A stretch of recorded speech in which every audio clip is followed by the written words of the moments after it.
name is Shireen. Welcome to my channel. Today at my church we had Christmas cards and cookie exchange. And of course you can bring cookies, but you can bring any type of sweet treat that you want, whether it's home baked or store-bought. So I normally do Christmas crack, but this year I decided to do something different. I will reference where I know I saw this on Pinterest. It's made with pastry puff, pastry puff dough, something like that. I'll reference the originator where I saw it in the description box. However, this is my first go around. It wasn't perfect, but it definitely came out good. It was a hit. Everybody liked it, but also some people have said, hey, you know what? Where was our Christmas crack? So I guess next year I'll be back to the Christmas crack, but I might add this to the lineup because it's actually pretty good. It's actually pretty good. All right, stick around to watch. Here are the ingredients and tools. Some pastry sheets. These ones that I bought came 2 in a box. You will need some cinnamon. You will need some sugar, or you could buy the cinnamon sugar mix. But that's what I had on hand. Some Nutella, and that's it. You're ready to go. Those are all the ingredients. Here I am taking the pastry sheets out of the box. You got to be very, very careful because they are they're folded, as you can see, and the folds actually are creased and they will be easily breakable if you're not careful. Also, the tools that you're going to need is a nice sharp knife. You're going to need a baking sheet, and you're also going to need some parchment paper. If you have a star cookie cutter, that would be great. I did not have one, but you'll see later I improvised, but a cookie cutter with a star shaped cookie cutter would be very beneficial. So as you see here, I laid the 2 sheets directly on top of each other, and I cut out the tree shape, a triangle with a tree base. You can actually cut this tree to be a little bit steeper, I guess, but I have to experiment with that the next time. So then you remove the top sheet, set it aside, and then you spread the Nutella on the bottom sheet. This was not as easy as I thought it would be. I ended up having to switch from a spoon, which is the directions that were given, to using a butter knife. That wasn't perfect, but it definitely was better than using the spoon. So once you get the Nutella on, you put the top sheet back on, making sure that you line up all the sides. Here I did not do it, but what you should do, I don't think I did it, you should press all the edges all around the tree. You should press those together. What you see me doing here is all the little scrap pieces. Instead of throwing those away, I actually utilize those for basically extra pieces. So now it's time to kind of slice the tree so that you can make the swirls or the twists. Before you start cutting, transfer the tree to your cookie sheet or whatever it is that you're going to bake it on. You transfer it to that before you start slicing. That's key. You have to do that.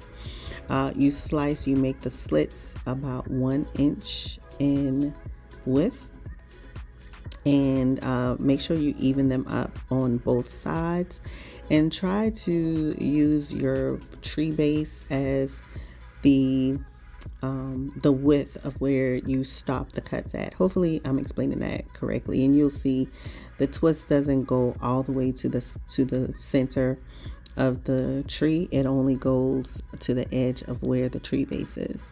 And again, hopefully I'm explaining that pretty clearly, but you'll be able to see a little bit better once the tree is done, and then also when it's finished baking, to kind of understand what I'm talking about. And now that I'm thinking about it, I might need to take a look at the directions again and see if I did that right. But anyway, that's how I did it this time. And so yeah, here I'm just making the twists. And be careful where to make sure that where you did the cuts, that it cut all the way through the bottom layer. Otherwise you're going to tear your pastry sheet, and you don't want to do that because that kind of takes away from the aesthetic of the final result. So again, here I'm just twisting. Try to get at least 2 twists. That's a little bit harder with those shorter pieces towards the top of the tree, but you know, just try to do the best you can without distorting or making it worse. So you see the tree is shaping up. It's looking pretty cute, y'all.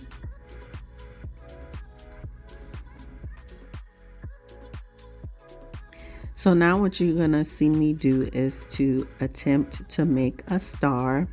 This is the point where, remember earlier in the video, I said that if you had a star cookie cutter, that would make this part of the process so much easier. But also it looks like I'm not doing the star yet, y'all. It looks like I am twisting those extra the scraps. Remember I said earlier in the video, instead of throwing all those extra pieces away, that I was using the scraps. So now here I am attempting to cut this star, y'all. I mean, it came out to be a star. It wouldn't be a star that I would put on my tree. It kind of looked more like a starfish, but nonetheless it was a star. And again, it worked out for the overall concept of the tree. Again, if I do this again, when I do this again, I will absolutely get me a star cookie cutter. Matter of fact, maybe I should go on Amazon right now. No, I'm looking at the video. Oh, so there's the tree, y'all. It has the star on top. And, you know, again, the rest of this is just me adding some of the scrap pieces so that all of those pieces of the pastry are not thrown away.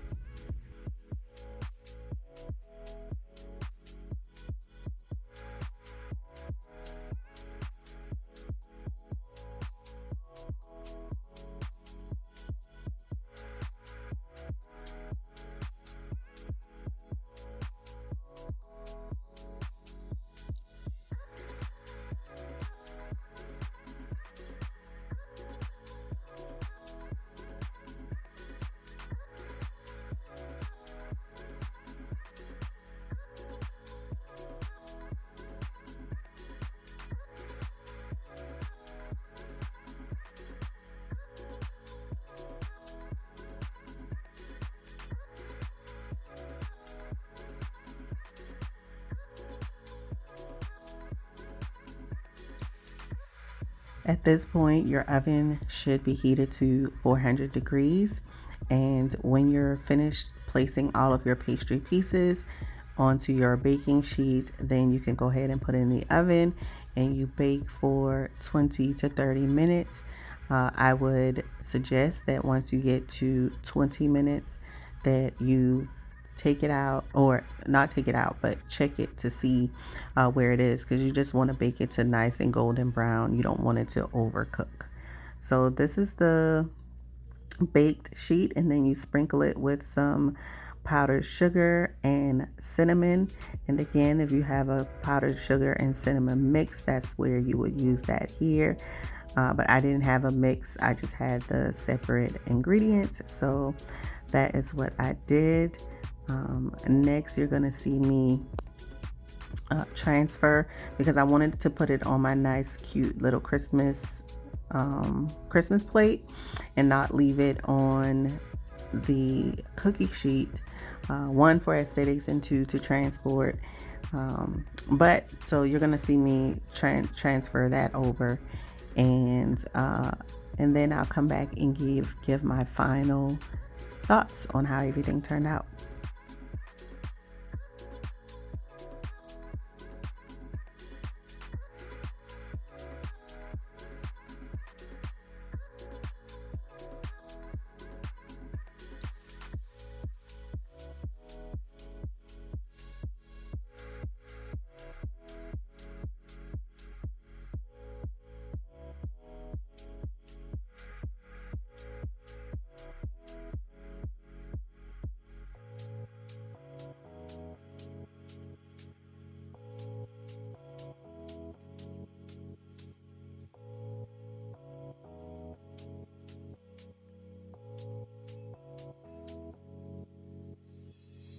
All right, y'all. So if you watch the video to the end, you see how the Christmas tree turned out. I do have a couple of tips and lessons learned. Just one for me for the next time I do this. I would definitely do some things differently. One, probably just doing some straight lines, and the twist would be a whole lot easier. But I do like the idea of the Christmas tree because it's different, it's festive, and you know, it's on the creative side. You know, the twist, I mean, the twists are creative too, but you know, a tree is a little bit more creative. The second thing is, as you see, I had to cut the star for the top of the tree. I definitely would get a cookie cutter in the shape of a star. That would make it much easier. Also, even if you wanted to do some extra little side pieces, kind of like what I did with the little teddy bears, because those were the only cookie cutters that I had, I would probably you know, do something simple like stars, because they'll probably be easy to take out the cookie cutter as well. The other thing that I would do, especially if I'm putting it on a decorative tray or something, this is completely easy with twists or, you know, little pieces, because you just pick them up and put them in. Now the tree is a little bit more complicated because you don't want to do all that work and then try to move it and then break it up. Otherwise it won't really look like a tree, which defeats the purpose. Now what I would probably do, because I did not bake it on the pizza stone, I baked it on a baking sheet.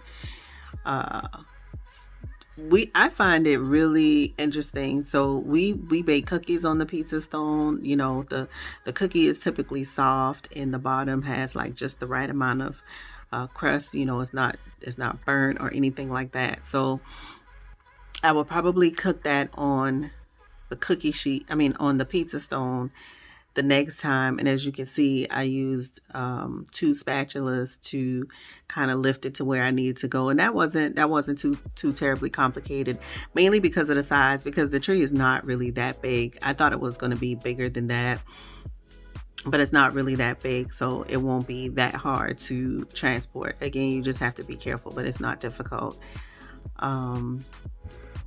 The other thing that I would make sure to do is to, and this also kind of goes with getting a cookie cutter shape that's pretty easy with straight lines or something like that, is you've got to press the sides, the exterior edges of the 2 pastry sheets together, because when it bakes, it puffs up. And if it's not pressed together, when it puffs up, it just breaks into 3 separate layers. You don't want that. I didn't really show that too clearly in the video when I was taking the little teddy bears off, but that's one of the things you got to do. You got to press the sides together.